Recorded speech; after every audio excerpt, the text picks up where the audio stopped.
আসসালামু আলাইকুম viewers, welcome back to my channel. আশা করি আপনারা সবাই ভালো আছেন। আর আজকের রেসিপি হলো নিহারি। অনেকে নিহারি রান্না করার ক্ষেত্রে নিহারির ঝোলটা ঘন করার জন্য আটা, ময়দা, তেলের গুঁড়া, কর্নফ্লাওয়ার বা পাউরুটি স্লাইস ব্যবহার করে থাকে। তবে আজ এই সকল কিছু বাদ দিয়ে আমি নিহারিটি রান্না করব, আর ঝোলটাও অনেকটা ঘন হয়ে আসবে। আশা করি রেসিপি ভালো লাগবে। আর ভালো লাগলে অবশ্যই আমার চ্যানেলটি সাবস্ক্রাইব করে আমার পাশে থাকবেন আর পাশে থাকা বেল বাটন প্রেস করে দিবেন, যেন নতুন কোনো রেসিপি আপলোড করার সাথেই আমি নোটিফিকেশন পেয়ে যেতে পারি। দেখতে পাচ্ছেন কতটা সফট হয়েছে। তো চলুন পুরো রেসিপি আমরা দেখে নিই। আর অবশ্যই আমার রেসিপিগুলো আপনাদের ফ্রেন্ডস ও ফ্যামিলির সাথে শেয়ার করবেন।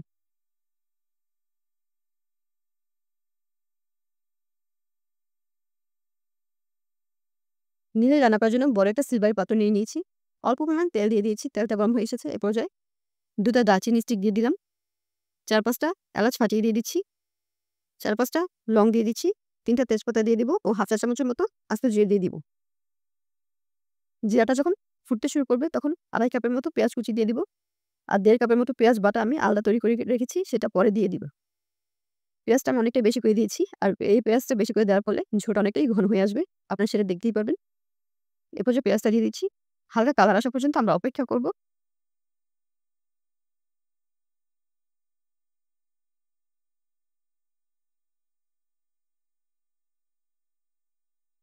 এখানে গরুর ২ টি পায়া আছে। খুব ভালোভাবে পরিষ্কার করে নিয়েছি। বাজার থেকে কেটে আনা হয়েছিল। পেঁয়াজটা হালকা কালার চলে এসেছে। এ পর্যায়ে ২.৫ টেবিল চামচের মতো আদা বাটা, ২ টেবিল চামচের মতো রসুন বাটা দিয়ে খুব ভালোভাবে ভেজে নেব, যেন কাঁচা স্মেলটা না থাকে। ভালো করে ভাজার পর পেঁয়াজ বাটা ১.৫ কাপ পরিমাণ যেটা আমি রেখেছিলাম সেটা এই পর্যায়ে দিয়ে দিচ্ছি। এটাও খুব ভালোভাবে ভেজে নেব, যেন পেঁয়াজ বাটারও কাঁচা স্মেলটা না থাকতো। ওপর অন্য সকল মসলাগুলো দিয়ে দিই।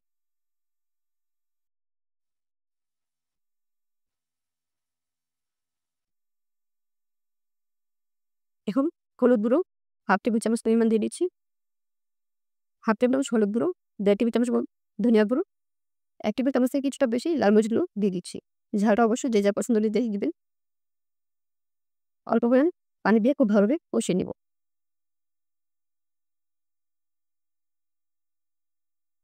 এর পর্যায়ে ১/২ টেবিল চামচ পরিমাণ টালা জিরে গুঁড়ো দিয়ে দিচ্ছি। আর স্পেশাল গরম মসলা দিয়ে দিচ্ছি ১/২ টেবিল চামচ পরিমাণ। আমার চ্যানেল এই মসলাটার রেসিপি দেওয়া আছে, স্পেশাল গরম মসলা। আপনারা চাইলে দেখে নিতে পারেন। ডেসক্রিপশন বক্সে লিংকটা দিয়ে দিবে। এখন আমি হালগুলো সকল দিয়ে দিচ্ছি।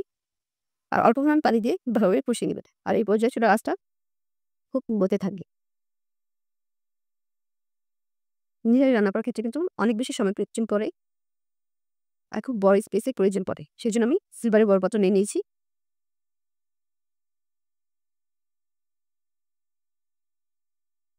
বরফ চলে এসেছে। যতক্ষণ না ঝোলটা শুকিয়ে যায় ততক্ষণ আমরা অপেক্ষা করব। পরিমতো লবণ দিয়ে দিব।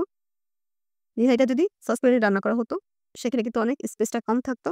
আর পানিটা বেশি বাড়িয়ে দেওয়া যেত না। সেজন্য আমি বড় পাত্রে নিয়ে নিয়েছি। এই রান্নাটা করতে আমার ৪ থেকে ৪.৫ ঘন্টার মতো সময় লেগেছে। আর পুরো রান্নাটা কিন্তু লো আঁচে দিয়ে রান্না করেছি। এর ফলে হাঁড়ির সাথে যে মাংসটা লেগে থাকে সেটাও নরম হয়ে আসবে এবং ছুটে আসবে হাড় থেকে। আর হাঁড়ির ভিতরে যে চর্বিটা থাকে সেটাও চলে আসবে। আপনারা হয়তো খেয়াল করেছেন, খুবই সামান্য পরিমাণ তেল দিয়ে রান্না করেছিলাম আমি। আর রান্নার শেষে দেখবেন উপরে তেল একটা সরের মতো একটা স্তর পড়বে। এই পুরো তেলটাই কিন্তু হাড় থেকেই উঠবে। আমরা ঢাকা দিয়ে একটু লো আঁচে দিয়ে রান্না করব। মাঝে, মাঝে একটু নাড়াচাড়া করে দিতে।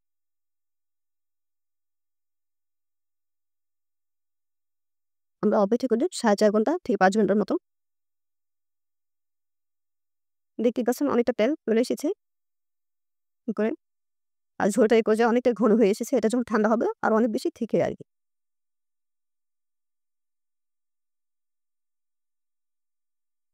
দেখতেই পাচ্ছেন ঝোলটা অনেকটা ঘন হয়ে এসেছে। আর নিহারির ঝোলটা কিন্তু অনেক বেশি ঘন ভালো লাগে না। নিরাম একটু ঘন থাকবে সেটা কিন্তু ভালো লাগে। হাড় থেকে মাংসটা ছুটে আসছে, আপনারা দেখতেই পাচ্ছেন। ভিডিও শুরুতেই দেখতে পাচ্ছেন মাংসটা কতটা সফট ছিল। আমার রান্নাটা প্রায় শেষ। এখন পরিবেশন করে দেখাচ্ছি। রান্না শেষে দেখতেই পাচ্ছেন উপরে তেলের একটা স্তরের মতো পড়েছে। আশা করি রেসিপিটা আপনাদের ভালো লাগবে। সবাই বাড়িতে ট্রাই করবেন। আমার জন্য দোয়া করবেন। সবাই ভালো থাকবেন।